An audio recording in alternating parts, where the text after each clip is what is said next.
Punjab and Haryana high court में BBMB के मामले को लेकर एक बार फिर से सुनवाई होती है, लेकिन इस बार की सुनवाई जो है बहुत अहम रही है। हालांकि पिटीशन पंजाब गवर्नमेंट की तरफ से डाली गई थी, लेकिन अब पूरा मामले में क्या रहा, सबसे पहले हम समझते हैं। हमारे साथ गर्ग सर इस समय मौजूद है, बड़े सीनियर एडवोकेट हाई कोर्ट के। सर, आपसे सबसे पहले जानना चाहेंगे कि बेसिकली पिटीशन क्या थी और उसमें क्या रहा, और कोर्ट की तरफ से किस तरीके की जो है दलील सरकार की तरफ से और आप लोग की तरफ से इस पूरे मामले में रखी गई। देखिए, अगर आप थोड़ा सा इसमें पीछे जाएंगे तो पिछली जो लिटिगेशन थी वो बोर्ड की तरफ से थी, और वो जो कि बोर्ड सुप्रीम कोर्ट तक अपने एक्शन को वैलिडेट करवा पाए कि जो बोर्ड में उसकी फंक्शनिंग में जो पंजाब पुलिस की कार्रवाई और दखलंदाजी थी वो नहीं होनी चाहिए, क्योंकि बीबीएमबी अपने फंक्शंस और रेजोल्यूशंस और डिसीजंस को इम्प्लीमेंट नहीं कर पा रहा है। अब वो जो लिटिगेशन थी वो एक पर्टिकुलर पीरियड को लेकर थी, जो कि एक हरियाणा और राजस्थान जैसे स्टेट्स के लिए एक क्राइसिस पीरियड था। उस वक्त जो कमेटी के डिसीजंस थे वो इस पर बेस थे कि पंजाब को पानी की कमी नहीं थी, ना ही इतने पानी की ज़रूरत थी जो डिसीजन से हरियाणा और राजस्थान को जाना था। लेकिन अपने किसी राजनीतिक कारण के कारण अगर कोई that is not my domain, अगर वो नहीं पानी को छोड़ना चाहते हैं और उसे कोई और कलर देना चाहते हैं तो दूसरी स्टेट्स सफ़र करती हैं। अब कल जो पिटीशन दायर की गई पंजाब सरकार की तरफ से, उसमें बेसिकली उन्होंने दो मुद्दे उठाए हैं। वो ये कि बीबीएमबी के पास एक तो पावर नहीं है ऑन मंथली बेसिस पानी को रेगुलेट करने की, एक मुद्दा ये था। दूसरा मुद्दा उन्होंने ये उठाया है कि जो चेयरमैन हैं बीबीएमबी के, उन्हें बदला जाए, कोई न्यूट्रल पर्सन को लगाया जाए। अब इस पर मैं आपको दो कानूनी पहले इसके जवाब दे दूं। जो चेयरमैन की जो अपॉइंटमेंट होती है वो कैबिनेट कमेटी ऑफ अपॉइंटमेंट्स करती है, सेंट्रल गवर्नमेंट की, कैबिनेट की, और यही जब से बीबीएमबी बना है तब से ये चलता आ रहा है सिस्टम। उस पावर को, वो स्टैचूट को, उसका कोई चैलेंज नहीं है। जो दूसरी पावर को उन्होंने चैलेंज किया है कि बीबीएमबी इसको पानी को रेगुलेट नहीं कर सकती, तो मेरा मानना ये है एज ए लीगल पर्सन कि बीबीएमबी जो है वो एक म्यूट मैकेनिकल एजेंसी नहीं है कि तीनों चारों स्टेट्स में जो भी बरसात की, क्राइसिस की, ड्राउट की स्थिति हो, इर्रिस्पेक्टिव उसके एक पर्टिकुलर लेवल पर पानी खोलकर बैठे रहें। ये डैम का फंक्शन नहीं है और ना ही कभी रहा है पिछले 60-70 साल से।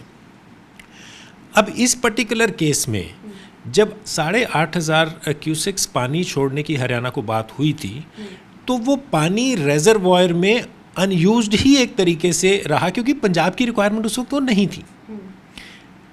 अब जब वो डिसीजन लिए गए उस वक्त ये भी एक मुद्दा था कि prediction of monsoon is very good.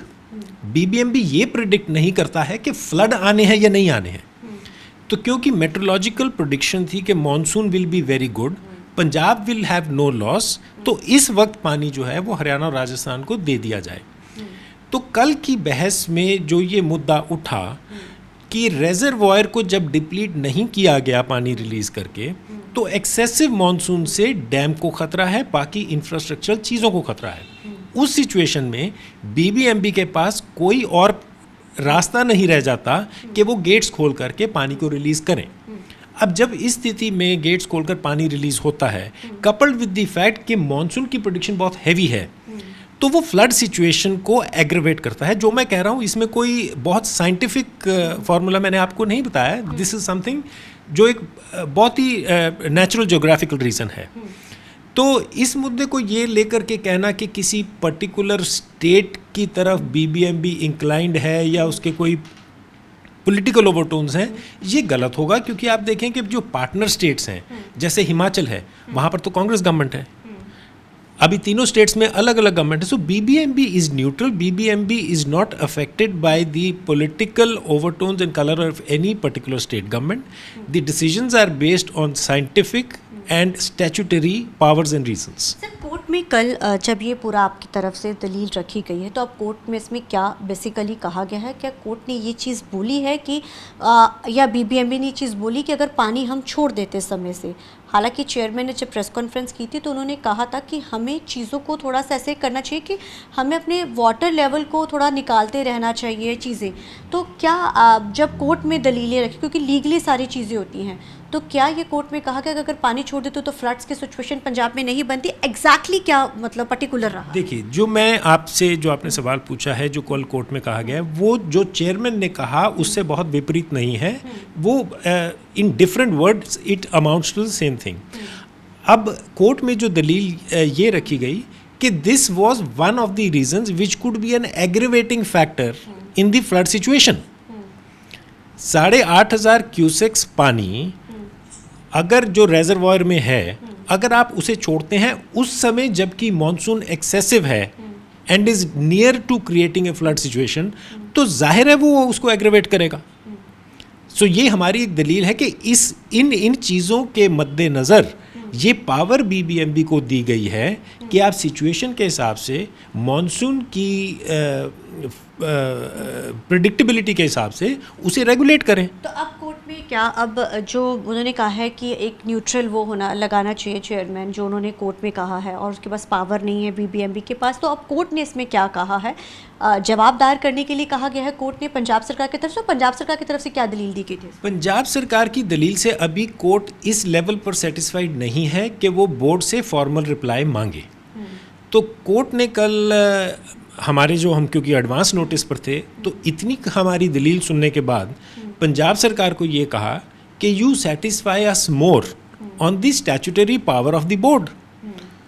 तो कहीं ना कहीं मतलब मैं ये समझता हूँ कि हमारी जो काउंटर आर्ग्यूमेंट थी, even though without a formal reply, उसका वजन इतना है कि कोर्ट को अभी सेटिस्फाई और करने की ज़रूरत है पंजाब सरकार की तरफ से। बताना होगा कि क्यों आप हटाना चाहते हो। उसके स्टैट्यूटरी चैलेंजेस होने चाहिए, उसके वैलिड रीजंस होने चाहिए। सिर्फ ये कह देना कि कोई बोर्ड का डिसीजन हमें अगर माफिक नहीं है या सूट नहीं करता, तो आप हाईएस्ट एचेलॉन्स ऑफ पावर को अगर आप चेंज कर दें, ये तो कोई कानूनी दलील नहीं है। मुझे एग्जैक्ट डेट तो मालूम नहीं है, मेरे ख्याल अगले महीने शायद है किसी डेट में। Thank you so much sir, thank you. तो जाहिर है अब अगले महीने इस पूरे मामले पर सुनवाई होगी। अब देखना बड़ा अहम रहेगा कि आखिर पंजाब सरकार इसमें किस तरीके का जवाब दायर करती है, और इस जवाब पर बहुत सारी चीज़ें निर्भर करती है। और बीबीएमबी का मुद्दा क्योंकि बहुत गरमाया हुआ था, पंजाब हो चाहे हरियाणा हो, जमकर इस पर राजनीति हुई थी। अब जाहिर है कोर्ट में एक बार फिर से ये मामला गया है और लगातार कोर्ट में इस मामले में सुनवाई हो रही है। अब देखना बड़ा अहम रहेगा कि इस पूरे मामले पर पंजाब सरकार कैसा जवाब दायर करती है और कोर्ट किस तरफ रुख करती है। कैमरामैन अलजिंद के साथ चंडीगढ़ से TV9 के लिए अमनप्रीत कौर।